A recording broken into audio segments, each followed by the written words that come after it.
परमेश्वर के दैनिक वचन। एक सच्चे सृजित प्राणी को ये जानना चाहिए कि सृष्टा कौन है, मनुष्य का सृजन किस लिए हुआ है, एक सृजित प्राणी की जिम्मेदारियों को किस तरह पूरा करें और संपूर्ण सृष्टि के प्रभु की आराधना किस तरह करें। उसे सृष्टा के इरादों, इच्छाओं और अपेक्षाओं को समझना, बूझना और जानना चाहिए, उनकी परवाह करनी चाहिए और सृष्टा के तरीके के अनुरूप कार्य करना चाहिए। परमेश्वर का भय मानो और बुराई से दूर रहो। परमेश्वर का भय मानना क्या है और बुराई से दूर कैसे रहा जा सकता है? परमेश्वर का भय मानने का अर्थ अज्ञात डर या दहशत नहीं होता, न ही इसका अर्थ टालमटोल करना, दूर रहना, मूर्ति पूजा करना या अंधविश्वास होता है, वरन ये श्रद्धा, सम्मान, विश्वास, समझ, परवाह, आज्ञाकारिता, समर्पण और प्रेम के साथ साथ बिना शर्त और बिना शिकायत आराधना, प्रतिदान और समर्पण होता है। परमेश्वर के सच्चे ज्ञान के बिना मनुष्य में सच्ची श्रद्धा, सच्चा विश्वास, सच्ची समझ, सच्ची परवाह या आज्ञाकारिता नहीं होगी, वरन केवल डर और व्यग्रता, केवल शंका, गलतफहमी, टालमटोल और आनाकानी होगी। परमेश्वर के सच्चे ज्ञान के बिना मनुष्य में सच्चा समर्पण और प्रतिदान नहीं होगा। परमेश्वर के सच्चे ज्ञान के बिना मनुष्य में सच्ची आराधना और समर्पण नहीं होगा। मात्र अंधी मूर्ति पूजा और अंधविश्वास होगा। परमेश्वर के सच्चे ज्ञान के बिना मनुष्य परमेश्वर के तरीके के अनुसार कार्य नहीं कर पाएगा या परमेश्वर का भय नहीं मानेगा या बुराई का त्याग नहीं कर पाएगा। इसके विपरीत मनुष्य का हर क्रियाकलाप और व्यवहार परमेश्वर के प्रति विद्रोह और अवज्ञा से, निंदात्मक आरोपों और आलोचनात्मक आकलनों से तथा सत्य और परमेश्वर के वचनों के वास्तविक अर्थ के विपरीत चलने वाले दुष्ट आचरण से भरा होगा। जब मनुष्य को परमेश्वर में सच्चा विश्वास होगा तो वो सच्चाई से उसका अनुसरण करेगा और उस पर निर्भर रहेगा। केवल परमेश्वर पर सच्चे विश्वास और निर्भरता से ही मनुष्य में सच्ची समझ और सच्चा बोध होगा। परमेश्वर के वास्तविक बोध के साथ उसके प्रति वास्तविक परवाह आती है। परमेश्वर के प्रति सच्ची परवाह से ही मनुष्य में सच्ची आज्ञाकारिता आ सकती है।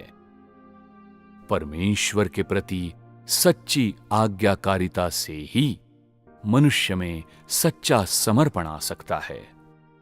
परमेश्वर के प्रति सच्चे समर्पण से ही मनुष्य बिना शर्त और बिना शिकायत प्रतिदान कर सकता है।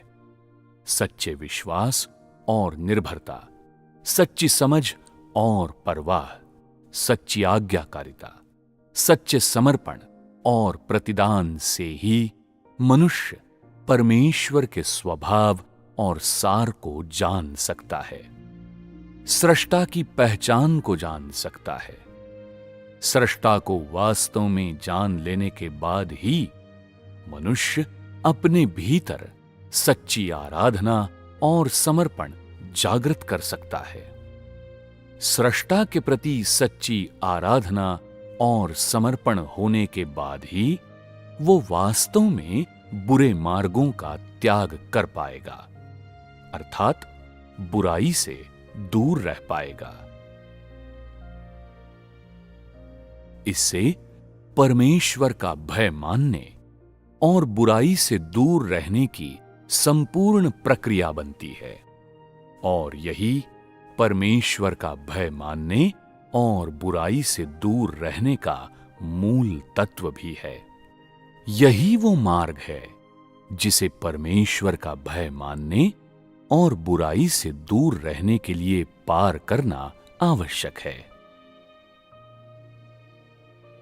परमेश्वर का भय मानना और दुष्टता का त्याग करना तथा परमेश्वर को जानना अभिन्न रूप से असंख्य सूत्रों से जुड़े हैं, और उनके बीच का संबंध स्वतः स्पष्ट है। यदि कोई बुराई से दूर रहना चाहता है तो उसमें पहले परमेश्वर का वास्तविक भय होना चाहिए। यदि कोई परमेश्वर का वास्तविक भय मानना चाहता है तो उसमें पहले परमेश्वर का सच्चा ज्ञान होना चाहिए। यदि कोई परमेश्वर का ज्ञान हासिल करना चाहता है तो उसे पहले परमेश्वर के वचनों का अनुभव करना चाहिए। परमेश्वर के वचनों की वास्तविकता में प्रवेश करना चाहिए। परमेश्वर की ताड़ना, अनुशासन और न्याय का अनुभव करना चाहिए। यदि कोई परमेश्वर के वचनों का अनुभव करना चाहता है तो उसे पहले परमेश्वर के वचनों के रूबरू आना चाहिए। परमेश्वर के रूबरू आना चाहिए और परमेश्वर से निवेदन करना चाहिए कि वो लोगों, घटनाओं और वस्तुओं से युक्त सभी प्रकार के परिवेशों के रूप में परमेश्वर के वचनों को अनुभव करने के अवसर प्रदान करे। यदि कोई परमेश्वर और उसके वचनों के रूबरू आना चाहता है तो उसे पहले एक सरल और सच्चा हृदय, सत्य को स्वीकार करने की तत्परता, कष्ट झेलने की इच्छा और बुराई से दूर रहने का संकल्प और साहस, और एक सच्चा सृजित प्राणी बनने की अभिलाषा रखनी चाहिए। इस प्रकार कदम दर कदम आगे बढ़ते हुए तुम परमेश्वर के निरंतर करीब आते जाओगे। तुम्हारा हृदय निरंतर शुद्ध होता जाएगा और तुम्हारा जीवन और जीवित रहने के मूल्य परमेश्वर के तुम्हारे ज्ञान के साथ साथ निरंतर अधिक अर्थपूर्ण और दीप्तिमान होते जाएंगे। फिर एक दिन तुम अनुभव करोगे कि सृष्टा अब कोई पहेली नहीं रह गया है। सृष्टा कभी तुमसे छिपा नहीं था। सृष्टा ने कभी अपना चेहरा तुमसे छिपाया नहीं था। सृष्टा तुमसे बिल्कुल भी दूर नहीं है। सृष्टा अब बिल्कुल भी वो नहीं है जिसके लिए तुम अपने विचारों में लगातार तरस रहे हो, लेकिन जिसके पास तुम अपनी भावनाओं से पहुंच नहीं पा रहे हो। वो वाकई और सच में तुम्हारे दाएं बाएं खड़ा तुम्हारी सुरक्षा कर रहा है, तुम्हारे जीवन को पोषण दे रहा है और तुम्हारी नियति को नियंत्रित कर रहा है। वो सुदूर क्षितिज पर नहीं है, न ही उसने अपने आप को ऊपर कहीं बादलों में छिपाया हुआ है। वो एकदम तुम्हारी बगल में है, तुम्हारे सर्वस्व पर आधिपत्य कर रहा है। वो सब है जो तुम्हारे पास है, और वही एकमात्र चीज है जो तुम्हारे पास है। ऐसा परमेश्वर तुम्हें स्वयं को अपने हृदय से प्रेम करने देता है, स्वयं से लिपटने देता है, स्वयं को पकड़ने देता है, अपनी स्तुति करने देता है, गंवा देने का भय पैदा करता है, अपना त्याग करने, अपनी अवज्ञा करने अपने को टालने या दूर करने का अनिच्छुक बना देता है। तुम बस उसकी परवाह करना, उसका आज्ञा पालन करना, जो भी वो देता है उस सब का प्रतिदान करना और उसके प्रभुत्व के प्रति समर्पित होना चाहते हो।